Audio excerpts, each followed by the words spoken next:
নমস্কার বন্ধুরা, আজকে রেসিপিটা বানিয়ে দেখাবো বকফুল পিঠা। কেমন লাগে?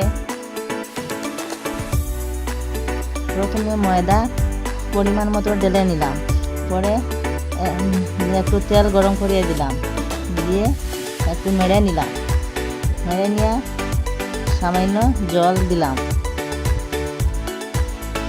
পরিমাণ মতো জল দিলাম, দিয়ে একটু কালি জিরা দিলাম, দিয়ে গোল গোল করে প্রথম বানিয়ে নেব, পরে একটু বেটে দিয়ে রুটি বানিয়ে পরে হাত দিয়ে মুড়া দিয়ে বানিয়েছিলাম।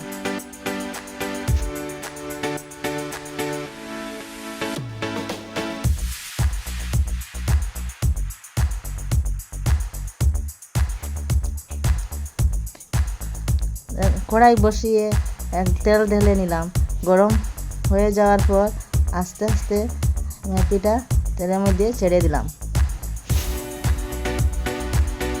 তারপর ভেজে নামিয়ে নিলাম। ভেজে শেষ হওয়ার পরে আমার ছোটো মেয়েকে খাইয়ে দিলাম। কেমন টেস্টি!